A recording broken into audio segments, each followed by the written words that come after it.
Howdy YouTube and welcome to another episode of The Gunman. So we're back in the shed, we've got a couple more doors all prepped up and just about ready to paint. So thought we'd just do another YouTube video. So I'll give you guys a close look up at what I've done today.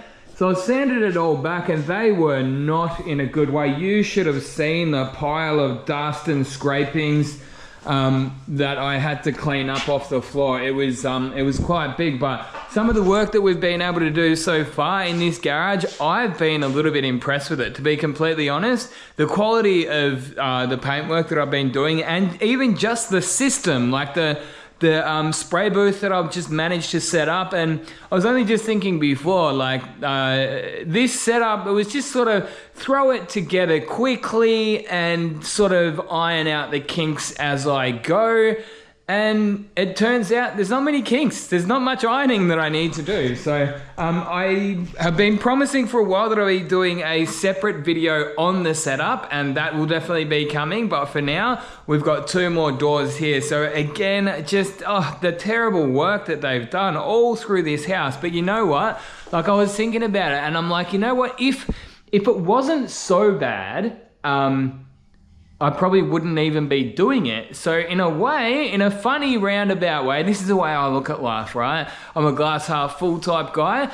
The end result is going to be much better than average. So if it was just average, I wouldn't have gone to this much effort. But because it was so bad, I've got to go to the effort to get it well above average. So the way I see it, I win in the end. So either way, like, the paint was not sticking. They've gone and put layers upon layers of paint on. So I'll give you a bit of a look at it. So obviously that's the wood under here. And then they've gone and put this cream on. And actually, to be completely honest, like, so they've got an extra different primer on this one. Many of these layers are not sticking well, but some are sticking better than others. So actually, this one, even this yellow layer, it's not full adhesion, but it's not as bad as the white was. So you can still see there is still a couple of little spots that I didn't quite sand properly, but that's okay. And even on here, there was an extra layer, which I've gone and sanded off, which they didn't do any prep work on it, and they've gone and put gloss over it. And that's another thing, like, gloss brushed on and rolled on, it just looks terrible. So they did a gloss. So which one was this? This one must have been, yeah, this is the toilet door and this is the bathroom door. So what I'm gonna do, I'm gonna use the same color that I used on the front and rear doors, which is, it's actually basically a primer color. But I'm gonna put the quartz liquid glass clear over it for that full, nice sort of full-bodied high gloss finish.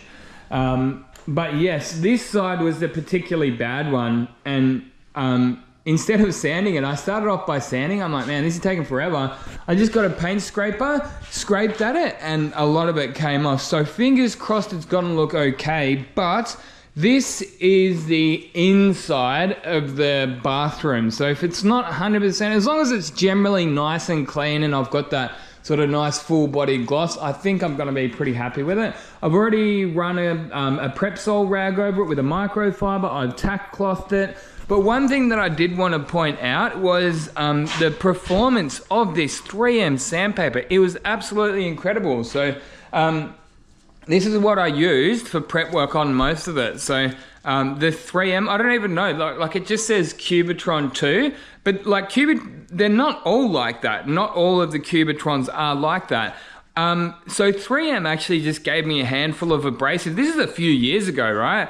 And I just held on to them. I'm like, look, I'm going to use it up on my own jobs, right? Rather than using it at work. So I just wanted to point that out. For starters, thank you 3M. Not sponsored, like, it's well beyond them expecting anything out of it. But I was also thinking about it, like, there's 3M Cubitron and there's the rest when it comes to abrasives. It's really that simple. Like, at work, we use the Mirka Galaxy, and they're not bad. Like, I actually I can't complain about Mirka Galaxy. We've got like a bit of an agreement with the paint supplier, and we get a good deal on them, and they perform quite well, you know, like they're at like the standard of an average above average sandpaper, right? So an average premium sandpaper is Mirka Galaxy, but that's average. And 3M so far ahead of the competition. And I say that because I used like a piece of 120 and I got like, say this much done, right? On one door. And then I flipped over to a bit of the, I'm like, look, for starters, I might try something a little bit coarser, which was the 80 grit, which I had over there.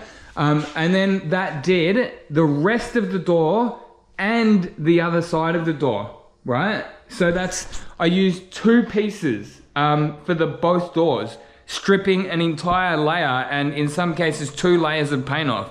Like that's incredible, right? So you can be sort of sucked in when it comes to sandpaper to go for the cheaper brands, but like, yeah, it's, you do you at the end of the day. That's just my observations. But yeah, what else? So yesterday I sprayed, let's go for a walk. Let's go for a walk. This is my backyard. Oh my God, guys, these came up. I've got a little bit of a gardening. I've got a bit of a green thumb. I've got some grass coming up over there, but this is what I painted yesterday. I've got another one. So this must be the back door, and I've got like a security screen for the front door too. But these came up amazing, like really good quality. So that's 2-pack direct gloss, and same with the black 2-pack direct gloss. Nice, neat, clean edges. Attention to detail with the black on the hinges. But again, these things were in a bad way. They were terrible. They just brushed over the factory door like it was shiny, right? So I spent quite a bit of time sanding most of it off. But have a look at this. Even I've got the new piping. I think they call that some kind of a lock-in strip. I've got the new security, the new fly screen, and it's all nice and tight, full pro spec. Like I'm really happy with that. But the main reason I wanted to sort of mention that is that, like, because of all the different angles, you're pumping a lot of material on, right? And then you got to do the ups and the downs.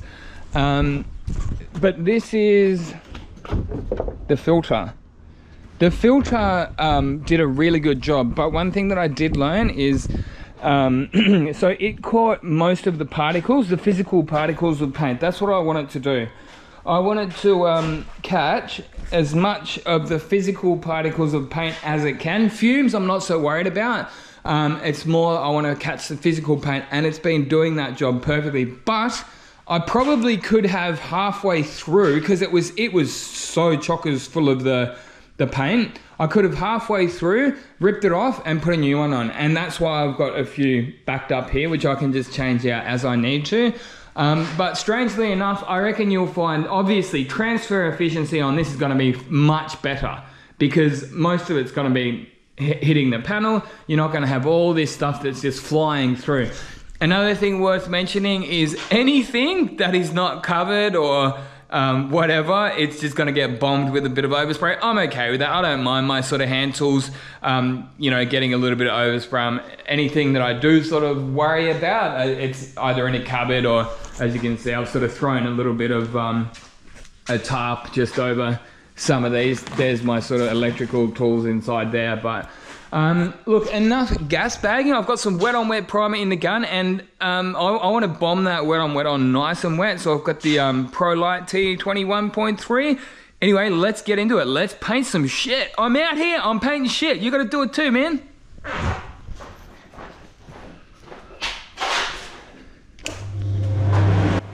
So coming from somebody who's spent most of his time spray painting in a spray booth, I guess mentally I would think, oh, spray painting at home, it's really different, blah, blah, blah. But the truth of the matter is, it really isn't that different.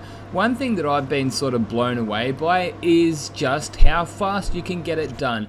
It's really not going to slow, well, it doesn't slow me down anyway. Like, yeah, I can just get a job smashed out just as fast as I could in the spray booth. I guess as long as the weather is going to, help you dry the paint. But it's been sort of perfect weather coming into spring at the moment. Not too hot, not too cold.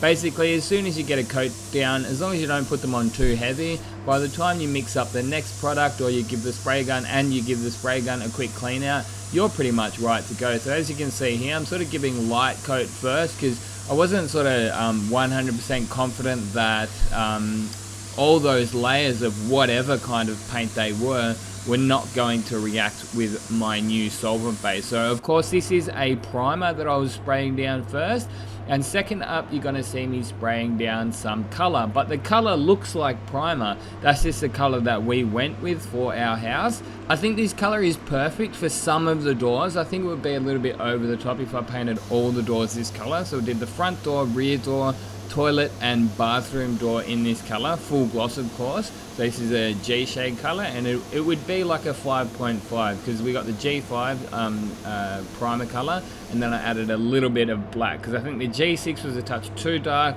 G5 was a little bit too light, so I sort of made my own halfway in between, and then of course put the liquid glass over the top. So there's the clear coat that I'm using. It's the quartz liquid glass, obviously using the extra fast 2:1. So with this clear, you change the speed of the clear with the clear, not the hardener. So often it's a different hardener when you want to go for the faster clear, but this one here, it's the clear itself. As you may have noticed on the can, it's called extra fast. But yeah, one thing, if you are using this clear coat and you're having some troubles with it drying, get some of that Performance Speedster. I highly recommend it. Like you can leave this for about 5 or 6 hours, or just definitely overnight, and it goes much harder in the pot. So like if you squeeze the pot of whatever's left over, it is hard as a rock, like the whole way through. So the compressor has been doing quite well for me. I think I do need to do a little bit of tweaking on that pressure switch. So I think I need to make it so that it turns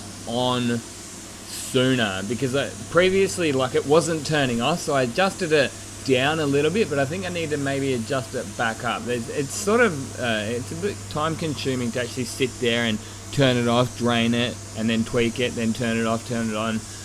But yeah, so what's happening now is that I think it might be only turning on at 60 psi on the compressor, that is, and then turning off at 90, whereas I probably need it to turn on like at 70 or something like that. So 60 at the compressor is turning into 20 at the spray gun. Obviously you lose pressure through the airline, so that's but look, the reason I haven't prioritized fixing that is because I'm actually okay spraying at 20 psi. Like one thing that the lower pressure does is it gets a thicker amount of paint on. So anyone that's followed me for some time will know that when I'm trying to control my orange peel and I'm going for a thicker, sort of more full-bodied finish, I will lower the pressure. That's why here I'm actually kind of happy with that lower pressure, the thicker, full-bodied finish of the lower pressure. So again, I'm not really rushing out to fix that at this point.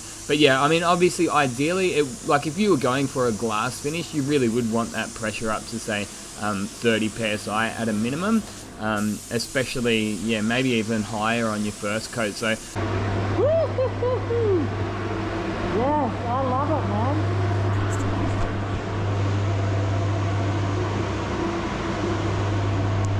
But yes, if glass finishes was what I was going for, I probably would not be choosing the ProLite TE20 1.3. But there you go, you can see after even just cleaning that spray gun out, the cabin, or well, the spray booth has definitely cleared a lot. So look, it's effective and it's catching most of the paint fumes. So again, I will be doing a dedicated video to my setup. Another one that I'm going to be doing very soon too is spraying my fence, of all things, because I am continuing on with the renovation of this house, and I've chosen the spray gun already, which is going to be the ANI Compact, which is like a mini gun, but they've got it in 1.8, which I think will be perfect for the house paint. Anyway, until next time, get out there and paint some shit. Gumming out.